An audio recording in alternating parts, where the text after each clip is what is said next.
It's not your looks. It's not your money. It's a hidden pattern they learned, and you never did. There is a silence inside those who feel unseen, a silence that doesn't scream, but lingers. It moves through crowded rooms like a ghost, invisible yet aching to be held. Maybe you've felt it, that quiet question echoing in your chest. Why not me? Why do they get chosen again and again, while you remain the afterthought? The invisible presence that nobody truly touches, and maybe you've tried to fix it. You've adjusted the way you speak, smiled more, smiled less, listened more, gave more, but the ache stayed, because the ache was never about what you did. It was about what you believed, silently, deeply, even if you never said it out loud. There is a part of you that wears a mask. Jung called it the persona, the face we craft to fit into a world that doesn't always feel safe for who we truly are. At first, this mask feels like a gift. It protects you, helps you belong. But over time, the mask hardens. It stops being a choice. It becomes a prison, and you start to forget who you were before you became who others needed you to be. Underneath that mask lives the weight of not being chosen. Not once, not twice, but repeatedly until it shaped the way you see yourself. And this wound, this silent, invisible wound, often comes from a place so early, so formative, that you might not even remember the moment it began. It could be rooted in a parent who didn't notice your tears, in a friend who only loved the version of you that performed, in a first heartbreak that told you you're not enough. And from that moment on, the seed of unworthiness began to grow, not as a thought, but as a vibration. This is the cruel paradox, that the more we long to be seen, the more we hide the parts of us that truly need to be loved. And in hiding them, we start to send a different message, one we don't speak with words, but with energy. You might not know it, but others do. They feel it, they respond to it. Because attraction isn't about technique. It isn't about saying the right thing or playing a role. It's about coherence. It's about how your inner world whispers through your body, your voice, your silence. And when that whisper says, "I don't believe I'm worthy," no matter what your mouth says, people hear the truth. We live in a world obsessed with the surface, with hacks and tips and performance. But your magnetism doesn't come from performance.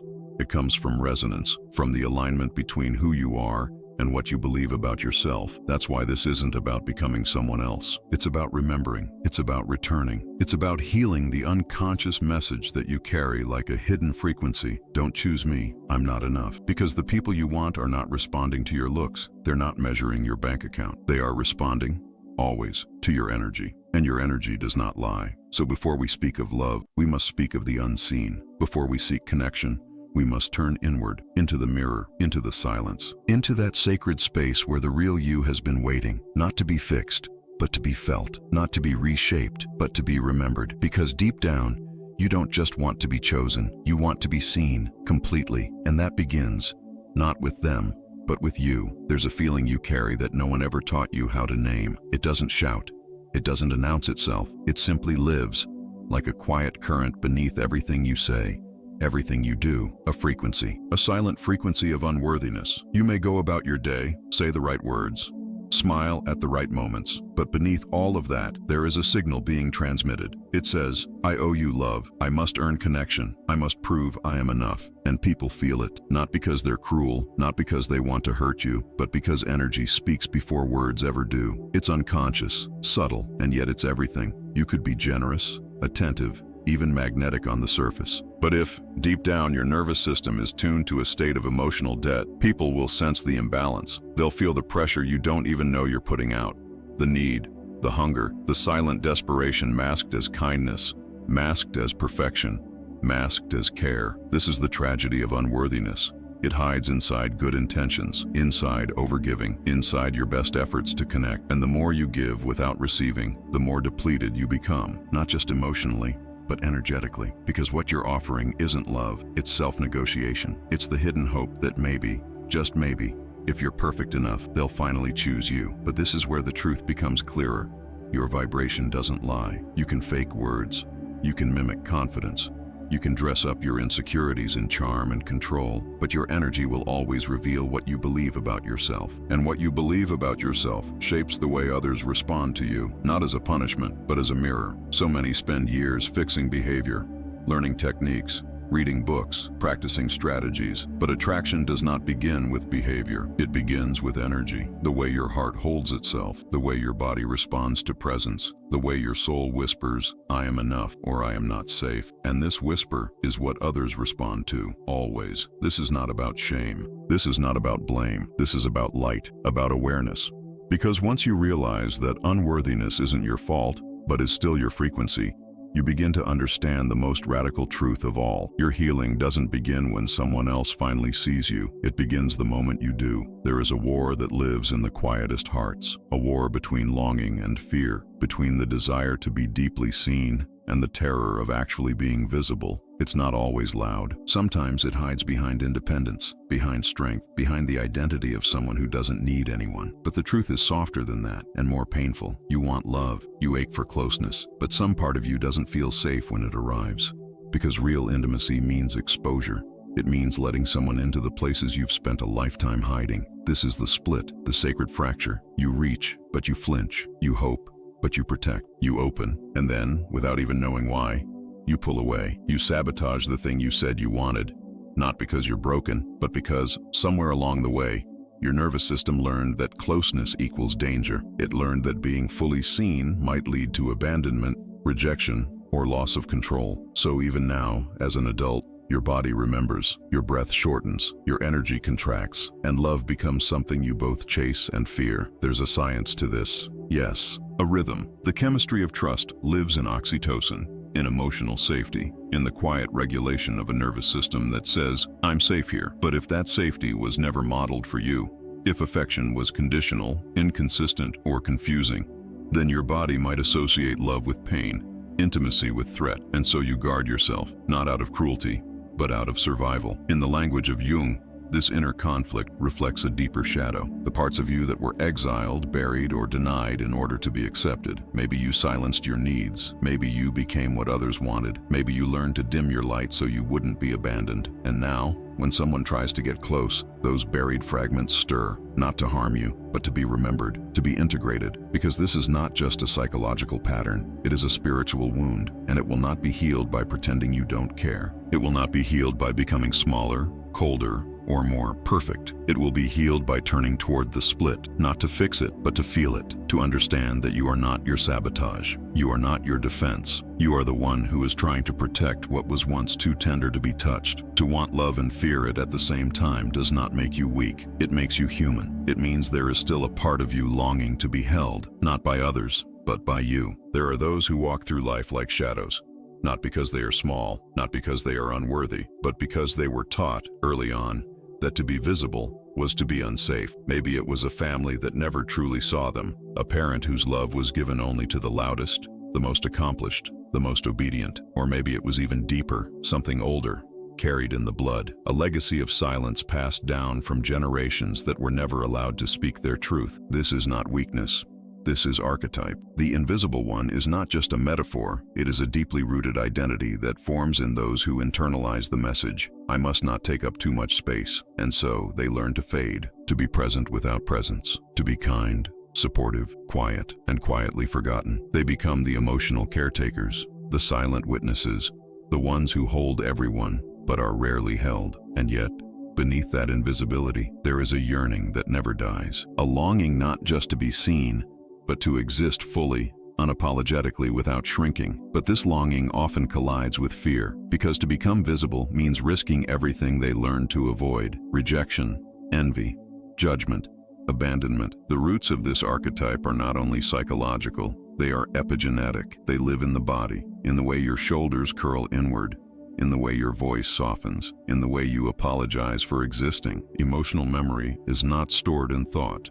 It is stored in posture, breath, reaction, and until it is felt, it repeats, not as fate, but as frequency. In attraction, this frequency is profound, because the invisible often attract what confirms their invisibility. They are passed over, overlooked, or only chosen by those who take without giving, and the pain deepens, not because they are unlovable, but because they are unrecognized, even by themselves. The story of Psyche and Eros offers a mirror here. Psyche, whose name means soul, is loved by a god who visits her only in the dark. She cannot see him. She is not allowed to look, but eventually, the desire to know, to be known, overcomes the fear, and only then does the journey toward true union begin. Love that lives in secrecy cannot become love that liberates. To carry the archetype of the invisible one is to hold a sacred task, to awaken from the spell of self-erasure, not by becoming louder, not by demanding attention, but by honoring your right to exist, to take up space, to be seen, not just by the world, but first, by your own soul, because you were never meant to disappear. You were meant to remember. There is something hauntingly magnetic about those who do not need you, something about their presence, calm, undisturbed, rooted, makes others lean in. They do not chase, they do not perform, they simply are. And in that quiet confidence, there is power, a power that cannot be faked, cannot be forced, and cannot be owned. It is the power of alignment, and it draws others not because it demands attention, but because it radiates coherence. This is where so many become confused. They think the key to being wanted lies in becoming more beautiful, more successful, more entertaining. But the truth is not found in more, it is found in less distortion, less self-abandonment, less pretending. People do not chase perfection. They chase energy they cannot manipulate. They chase what feels whole. And yet, wholeness is not loud. It does not convince. It does not beg. It simply exists in full contact with itself. When someone is deeply aligned with their essence, with their truth, with their body, with their worth, they emit a resonance that speaks louder than words. You feel it, even if they say nothing, even if they barely look your way. You feel the gravity of their self-trust. This is why trying to be what others want often backfires, because every act of self-betrayal fractures your energy, and others sense the fracture. They sense the performance. They sense the hunger behind the smile, and while they may be polite, they are not moved. Because movement, real, magnetic movement, happens when someone is in harmony with their essence. The tragedy is that many spend years chasing love by becoming unrecognizable to themselves. They wear masks layered over masks, hoping that someone will see through them and love what even they have forgotten. But no one can see you if you have vanished from your own presence. The most magnetic people are not perfect. They are not the most charming or the most impressive. They are the most coherent. Coherence is not charisma.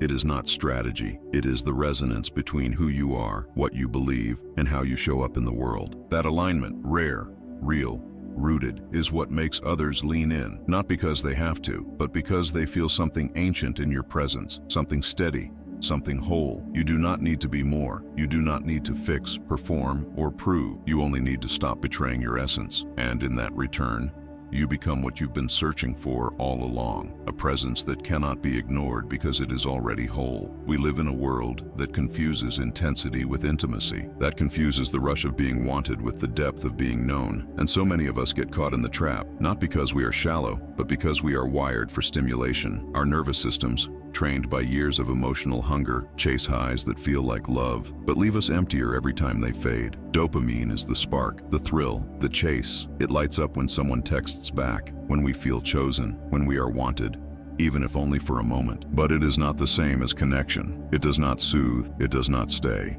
Dopamine is the chemistry of craving. It keeps you chasing the next hit, the next sign, the next hope. And in that chase, peace becomes unfamiliar. Grounding feels boring. Stillness feels like loss. But real connection, the kind that roots you, holds you, heals you, lives in a different chemistry. It lives in serotonin, in oxytocin, in the gentle calm that doesn't need to prove anything. And that is where many get confused. Because after years of being wired for rejection, validation feels like love. Intensity feels like truth, but it isn't. It's just a familiar loop repeating itself through your nervous system, over and over again. And so, we become addicted to being chosen, not because we are vain, but because we are hurting. We confuse the momentary high of being wanted with the sacred nourishment of being truly seen. And we forget, again and again, that the person who chases intensity will often bypass depth, that what excites us is not always what sustains us. Stillness is magnetic. In a world overstimulated by noise, distraction, and competition, peace becomes a rare frequency. And those who embody it, those who have learned to find contentment in their own presence, radiate something others can't quite explain. They don't demand attention. They don't chase. They simply are. And in that being, they create a field that invites, not provokes. To break the addiction to being chosen is to reclaim your power. It is to stop outsourcing your worth to people who are chasing their own ghosts. It is to recognize that love isn't found in the spike of a notification, but in the steady, quiet rhythm of connection that doesn't need to be earned. You are not here to be a momentary fix for someone else's emptiness. You are not here to entertain, impress, or outperform. You are here to be whole, and the more you align with that stillness, the more magnetic you become, not because you are trying to be, but because you no longer need to chase what was never real. Sometimes the most generous hearts are the ones that feel the most invisible, not because they aren't offering love, but because they are offering it from a place of quiet desperation. Overgiving doesn't always look like pain. It often looks like care, like support, like going the extra mile. But underneath, it carries a frequency that few want to name. Control. Not control in the obvious sense, not manipulation, but the unconscious hope that if I give enough, they won't leave. If I give enough, they will love me back. It's a kind of silent negotiation, a subtle contract that says I will abandon myself if you promise not to abandon me. And this is the leak. This is the energy that people feel, even if you never say a word. Overgiving is not always an act of love. Sometimes it is an attempt to manage fear, the fear of being forgotten, the fear of being rejected, the fear of being too much or not enough. So you perform, you anticipate needs, you become everything for everyone, except yourself. And the tragedy is this: people sense it. They sense when your kindness is not free, but loaded with hope. They feel when your love comes wrapped in silent expectation. And instead of feeling closer, they pull away, not because you aren't enough, but because your energy is asking for something you haven't yet given to yourself. Presence without condition. Attraction is not created through performance. It is created through embodiment. When you are truly present with yourself, when your giving comes from overflow rather than emptiness, others feel safe around you. Not pressured, not responsible for your worth, just safe. So much of what we call love is actually fear dressed up in kindness. But fear drains. It leaks. It whispers through your gestures and your silences. Please see me. Please stay. And yet the most powerful love begins where self-abandonment ends. When you no longer need to give to be chosen, your energy becomes whole again. And in that wholeness, there is magnetism.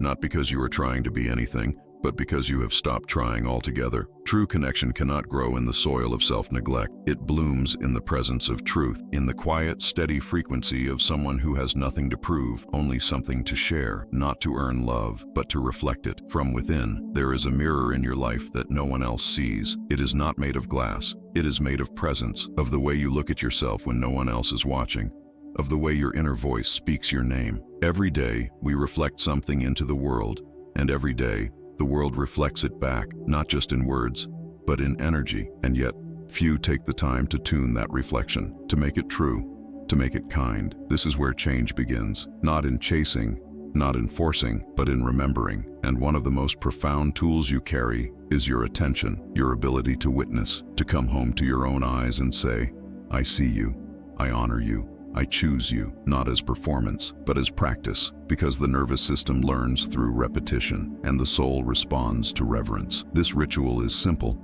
but not small. It is a daily act of realignment, a three-part practice that brings you back to coherence, visually, verbally, and vibrationally. It begins with the eyes. Each morning, look into your own reflection, not to judge, but to meet the one who has carried your pain, the one who has survived your silence, the one who is still here. Then speak, not loud, not forced, just enough to create vibration. Words like, I am safe now, I am enough, I release the need to prove. Not affirmations to cover the wound, but invitations to feel into a new frequency. Language shapes energy, and when spoken with presence, words become bridges. Finally, listen, not with your ears, but with your being. What does your body say back? What does your heart whisper beneath the noise? This is where coherence begins. When your eyes see, your voice speaks, and your body receives the same truth. Over time, this ritual begins to rewire you. Through neuroplasticity, your brain forms new pathways. Through attention, your energy begins to shift. And through consistency, your relationship with yourself begins to soften, to stabilize, to shine. You are not here to be a better mirror for others. You are here to become a clearer mirror for your own soul. Because when your energy reflects truth, when your frequency aligns with your worth, what you attract changes, not because you chased it, but because you became it, fully, quietly, completely. Until you make the unconscious conscious, it will direct your life, and you will call it fate. These words do not accuse, they awaken, because so much of what you've experienced, rejection, invisibility, Disconnection was not destiny. It was a mirror, a reflection of the unspoken, unhealed beliefs you carried silently for years. And once you begin to see that, something changes. Not outside of you, but within. You begin to understand that the people you attract are not accidents. They are messengers. They reflect your vibration. They mirror the relationship you have with your own worth. And as painful as that realization can be, it also carries a gift. The gift of power, the gift of responsibility, the gift of becoming the one who chooses, not the one who waits to be chosen. This is not about becoming someone else. It is not about fixing what is broken. It is about unlearning the lie that told you you had to become more in order to be loved. Because you were never the problem. The problem was the frequency you inherited, unconsciously repeated, and unknowingly broadcasted. Underneath all the performance, all the perfection, all the patterns, you were always whole. But wholeness isn't loud. It doesn't scream for attention. It waits. It waits for you to come home, not through force, but through witnessing. The inner child doesn't want to be fixed. They want to be seen, to be held in the light of your own awareness, to be told you never had to earn love. You only had to remember it was yours all along. And this remembering, that is the true alchemy. Not gold from metal, but presence from pain, wholeness from fragmentation, truth from silence. When you stop chasing love and start becoming it, everything changes. Not because the world suddenly sees you differently, but because you do. And that shift, the moment when your energy aligns with your essence, is the moment your life begins to move in resonance, not repetition. You are not behind. You are not broken. You are not invisible. You are in the process of becoming whole, of turning your silence into strength, your sorrow into clarity, your past into power. This is not magic. It is memory, the memory of who you were before the world told you to forget. The journey is not easy, but it is real, and it is yours.